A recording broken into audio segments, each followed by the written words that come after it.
This sweater was $189, and when I bought it, I was making about $15 an hour at the time. I remember standing in the store and thinking to myself, that's like 13 hours of work, less than 2 days. And for how much I'll be working this month, I'm gonna get it.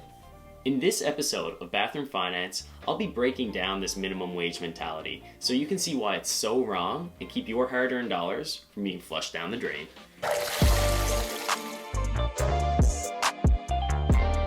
What's up, world, and welcome back to Bathroom Finance. So, a $189 sweater at $15 an hour. That's 12.6 hours of work, right? Wrong. To show you exactly how wrong I was with this assumption, instead of using my $15 an hour, we'll go ahead and we'll use the average Canadian salary of about $27 an hour. With my old financial mindset, I would have thought with this salary, I would have been able to afford the sweater with just 7 hours of work, so less than a day. But that's where I was wrong. My first mistake was using my full wage instead of my after-tax wage.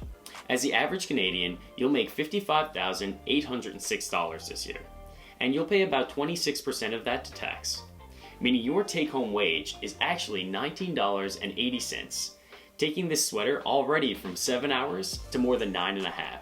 And if you're being responsible with your money, you should be following some kind of savings rule.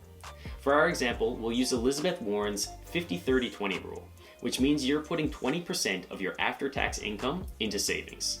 This means our wage takes another hit and goes from $19.80 to $15.84. Now this is about what I was making in my high school job, which should really show you exactly how wrong my initial assumptions were.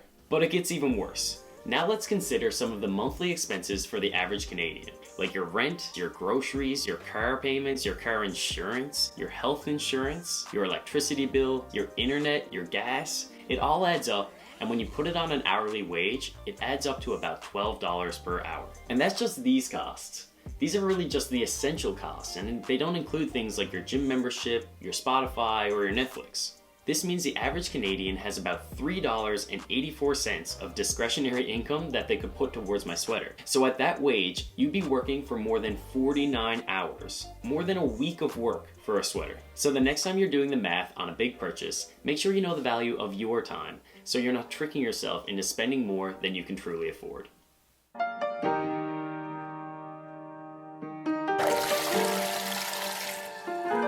The final flush is a quick breakdown of my portfolio's progress and the investments that I'll be making for this week. So far this year, I've invested $7,000, which has grown 0.67% and generated $3.45 in dividends.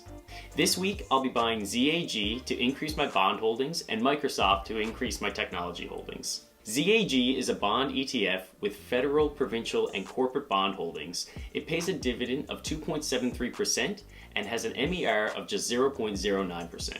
Microsoft is a technology company that currently pays a dividend of 1.14%, which has grown consistently for the last 16 years. Now let's deposit $1,000 to be used in next week's episode. And while we wait for that deposit to complete, go ahead and calculate your own discretionary wage and let me know how many hours you would have had to work to pay for that sweater. On my current discretionary budget of $300, I'd have to work for more than 100 hours to afford this sweater. That's probably not the best investment decision. But the bowl's refilled and I gotta run, so I'll see you on the next episode of Bathroom Finance.